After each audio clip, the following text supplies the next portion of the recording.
Jangan ngantuk Bu. Jangan ada dusta di antara kita Bu ya. Kalau ngantuk bilang, kalau belum bilang. Hadirin jamaah yang dimuliakan Allah. Alhamdulillah kalau saya tidak salah hitung nih jamaah Kiai Marfudin ada 3.000 lebih. Man kurangnya masih pada di jalanan. Ini segini ke Bu, alhamdulillah udah termasuk banyak. Kemarin malam saya ngisi acara di Gempol Sari sama Istiqlal. Pas saya naik ibu-ibu tinggal 15 orang. Tapi mau kalah sama ibu-ibu yayasan. Kita tawain kencang. Enggak Bu, saya nggak bahas masalah itu. Saya takut pulangnya dicegah. Hadirin jamaah yang dimuliakan Allah. Sama-sama kita ketahui bicara Isra Mi'raj berarti bicara intinya yaitu sholat 5 waktu. Kalau sholat itu kita laksanakan sesuai dengan syariat Islam, baik itu rukun sholatnya maupun itu sunnah abad dan sunnah hayatnya kita ketahui, insya Allah secara syariat sholat kita diterima oleh Allah Subhanahu wa Ta'ala. Tetapi dalam mukadimah tadi ada sebuah hadis atau sabda Rasulullah Shallallahu Alaihi Wasallam amat pendek tetapi cukup nyelekit sehingga membuat kita boleh nyengir tapi mikir. Apa kata Rasulullah? La yadkhulul jannah, la yadkhulul jannah, yaitu tidak akan masuk surga 3 kelompok, 3 golongan, 3 orang. Pertama kata Rasulullah, aku lil walidai, yaitu anak yang durhaka kepada orang tua. Para ulama mengatakan yang dimaksud liwalidai yaitu orang tua membagi menjadi 3 bagian. Pertama yaitu kedua orang tua kita, ibu dan bapak kita. Yang kedua yaitu guru kita, ustadz dan ustazah. Yang ketiga yaitu mertua kita. Hadirin jamaah yang dimuliakan Allah, sholat 5 waktu kita laksanakan plus dengan sholat sunnahnya. Puasa kita laksanakan plus dengan puasa sunnahnya. Zakat kita laksanakan setahun sekali. Haji kita laksanakan setahun sekali. Umrah kita laksanakan 3 bulan sekali.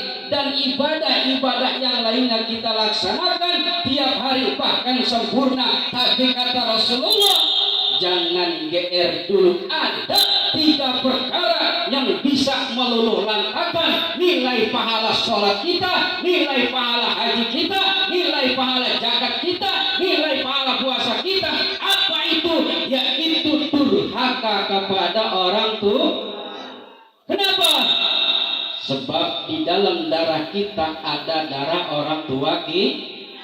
Di dalam daging kita ada daging orang tua kita.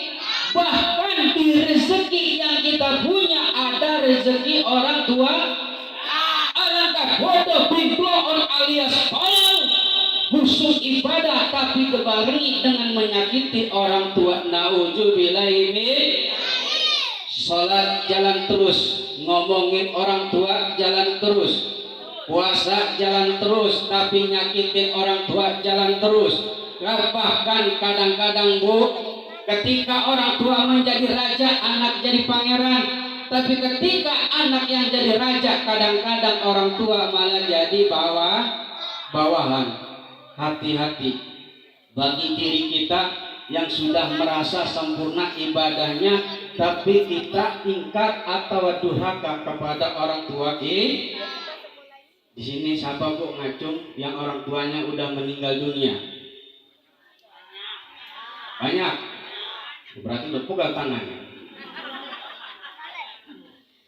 Ketika orang tua kita sudah meninggal dunia, apakah gugur kewajiban kita kepada orang tua? Tidak.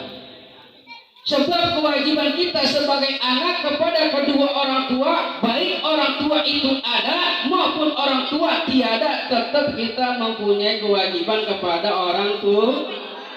Suka jarah bu ke kuburan orang tua? Suka jarah bu? Jangan sampai jarah ke Banten, jarah ke Bali, jarah ke Jawa, jarah ke Kalimantan kita lakoni dengan biaya yang amat besar, dengan waktu yang cukup lama, dengan tenaga yang sangat melelahkan. Kita kepung dengan harapan mendapatkan karomah dari para wali. Maaf kalau ibu bisa mendengar secara batin wali yang ibu jarahi menolak bahkan murka lantaran datang ke rumah gua kata wali tapi kagak pernah jarah ke orang tua lu. Nauzubillahi min. Nih apalagi sebentar lagi bulan puasa. Ya bu, kalau di Tanah Merah di kampung saya itu ada adat istiadat nganterin pembawaan ke rumah orang tua. Di sini sama bu ada tuh bu, sama anterin bu. Jadi kita main ke rumah orang tua kita itu jangan lenggang ganggu. Jangan dibiasain ke rumah orang tua minjem duit, sama nanyain sertifikat tanah. Nah itu.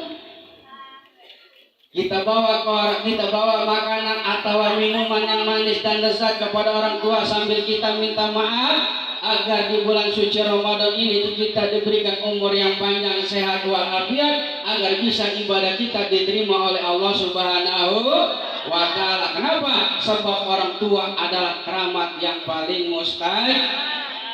Ini mau rumah kuburan orang tua, kadang-kadang ada perlunya doang bu ya. Apalagi kalau yang mau pesta mah rata-rata sama Tanah Merah gak, kalau mau pesta rata-rata pada ke kuburan orang tuh. Kadang-kadang bukan ngedoain di kuburan tapi cur. Mak, neng datang nih bawa entong. Hari Minggu mau disunat. Jurungin mah ya biar tenter, biar nggak hujan. Soalnya neng pesta mak balik utang semua. Untung mak poindun bihun 4 bal diutangin. Kerupuk 10 bal diutangin. Tinggal kata main dalam kuburan anak PA. Bukan ngedoain gua malah curhat. Sekarang dipihun lah dibawa ke kuburan. Nauzubillah ini. Bawa ke kuburan orang tua kita. Kalau punya anak 5, bawa 5. Masing-masing pada bawa kembang, pada bawa air, dan juga pada bawa surat ya Yasin. Dibawa. Kita doain orang tua kita agar mendapatkan ampunan daripada Allah Subhanahu wa Ta'ala. Gak apa-apa Ustaz, bagaimana kalau misal saya ngedoanya nggak bisa pakai bahasa Arab? Biasanya baru masuk majlis taklim pas minggu terakhir, pas itu juga perpisahan. Saya pakai bahasa Indonesia, silakan angkat tangan sambil meneteskan air mata. Ya Allah ya Rabbi, ampunilah dosa emas saya. Soal emas saya lagi hidup lewer. Dia mah nggak boleh ngelihat sembarangan ada daun satu habis ya daun mencaci maki, kebun binatang dibawa semua. Ini sekarang emas saya udah mati, ya Allah ampunilah dosa saya. Akur bu, itu orang tua yang pertama. Orang tua kita yang kedua yaitu guru-guru kita, khusus para santri baik putra maupun putri. Boleh kita merasa bangga udah hafal awamil, udah hafal jurmiyah, udah hafal najwa maksud, udah hafal alfiyah. Boleh kita bangga hafal kitab Safinatun Najah, hafal Fathul Qorib, hafal Fathul Mu'in, hafal Inanah Tolibin. Tapi ingat, bukan itu yang bakal membuat ilmu kita berkah di masyarakat. Yaitu yang kedua, yang paling utama, yaitu ridho daripada guru-guru kita. Apalagi buat santri, ketika suatu saat nanti yang di masyarakat udah punya majelis, udah punya pesantren, langsung punya etikat bahwa dirinya sama dengan gurunya. Ini hati-hati lah. Kiai Marfudin kiai, gue juga sekarang kiai. Dia punya pesantren, gue punya pesantren. Dia punya jamaah, gua punya jamaah. Berarti kedudukan gua sama dengan Kiai Marfudin, walaupun dulu dia adalah guru gua. Hati-hati.